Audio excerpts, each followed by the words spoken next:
መጽሐፍ ቅዱሳዊ ማብራሪያ ቢሰጥበት የሰው ፎቶ ስማችሁ የምታውቁ ፎቶ በቅርቡ ያንድ እመቤታችን ምስለ ፍቁር ወልዳ ሲቀደድ አንዲት ልጅ ቀዳ ስትጥድ ስተፋበት ታይቶ በጣም ብዙ ኦርቶዶክሳዊ ስለመቅደድ ዛሬ አልተጀመረም።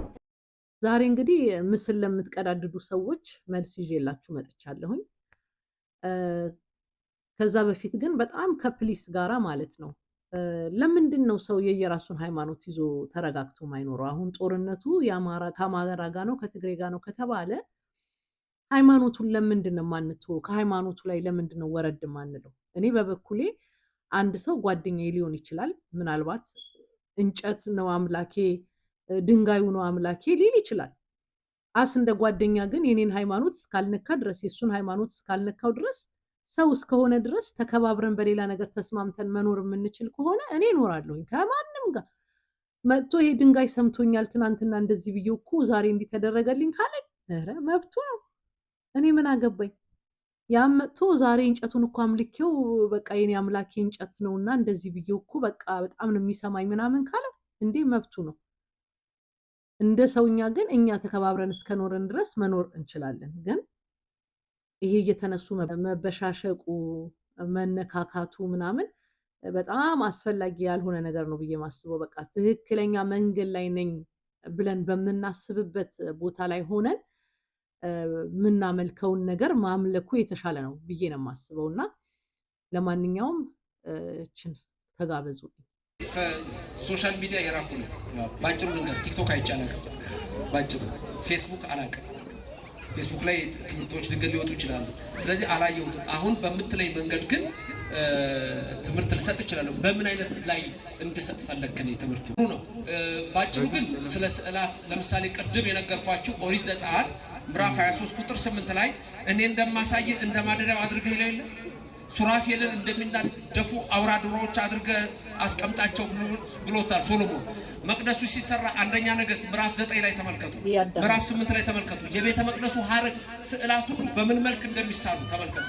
ገላትያ ምዕራፍ 3 ቁጥር 1 ላይ ተመልከቱ። ጌታችን ኢየሱስ ክርስቶስ በፊታችሁ እንደተሳለ ሆኖ ነበር ይላል፣ እንደተሰቀለ ሆኖ ተስሎ ነበር ይላል፣ ወይም ተጽፎ ነበር ይላል። ይሄ የሚያሳየን ስዕል አጠቃላይ ለምሳሌ ዛሬ ስላሴ እናከብራለን አይደለም? አብ ወልድ መንፈስ ቅዱስ። ለምሳሌ ሶስት ሰዎች የስላሴ ስዕል እናያለን። ይሄን ስዕል የምንስለውኛ ሰማይ ላይ ያለውን በማየት አለ። ሰማይ ላይ ያለው ምድር ላይ ወረደና አብርሃም ቤት መጡ። ኦሪት ዘፍጥረት ምዕራፍ 18 ቁጥር 1 ከሰማይ መጡና ስላሴ ለአብርሃም ታዩት፣ ሶስት ሆነው አንዴ ሶስት ሆነው ይታዩታል። ልክ ለአብርሃም የተገለጸውን አባቶች በጸሎት ይስሉታል። ስለዚህ በእያንዳንዱ ነገር ላይ የምናደርገው ያንን ነው። ባጭሩ ስዕልን ስማለን እኛ። የሰው ፎቶ ስማችሁ የምታውቁ የሰው ፎቶ ስማችሁ የምታውቁ ፎቶ የፍቅረኛም ሊሆን ይችላል፣ ወይም የሚስት ሊሆን ይችላል፣ ወይም የባልሽ ሊሆን ይችላል፣ የማንም ፎቶ የእናታችሁም ሊሆን ይችላል። ስማችሁ የምታውቁ ፎቶ በጣም ብዙ ሰው አለ ፎቶ ይሳሙ። ፎቶ ምንድነው? ወረቀት ነው አይደል?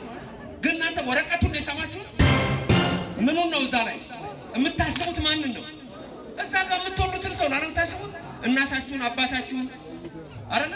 ፍቅረኛችሁን፣ እጮኛችሁን ነው የምታስቡት እንጂ ከወረቀቱ ጋር አይደለም ችግራችሁ። ወረቀቱ አይደለም። ስዕላትን በምናስብበት ጊዜ ሁሉኛ መንፈስ የራቀ ነው የረቀቀ ነው። የኦርቶዶክስ ብዙ ሰዎች ለዚህ ነው የማይገለጥላቸው። ግን በሰፊው ማስተማር ይቻላል። ስዕል ሁለት አይነት ኮንሰፕቶች አሉ። ይሄ ኮንሰፕት ነው በደንብ ማስተማር ያለብን። አይኮኖክላስት እና አይኮኖዱልስ የሚባል እስከ 16 ሴንቸሪ የነበረ ስዕልን መደምሰስ ማጥፋት የሚሉና ስዕልን ማክበር አለብን የሚሉ ነበሩ። እነዚህ ስዕል ማጥፋት አለብን የሚሉት የመናፍቃኑ ሂደት በዛ ጊዜ ተመቶ በተለይ 6 ሴንቸሪ ላይ እንደገና ደግሞ 7 ሴንቸሪ የእስልምና እምነት ሲመጣ ምንም ነገር ስዕል አንፈልግም ስለሚል በእኛም አንዳንዴ እንጠቅሰዋለን። ዮሐንስ የሚባል በደማስቆ ዮሐንስ የሚባል እሱ ራሱ የጻፈው መጽሐፎች ሌሎች፣ በእኛ ግን ከሱም ቀድመው ያሉ ብዙ ነገሮች አሉ። ስዕልን በምናይበት ጊዜ የምናደርግበት ሚስጥር አለ። ሁሉ ነገር ነው። መስቀልን ስናደርግ ራሱ እኮ ስዕል ነው። የመስቀል ስዕል ለምንድን ነው የምናደርገው? ከእንጨቱ ጋር አይደለም።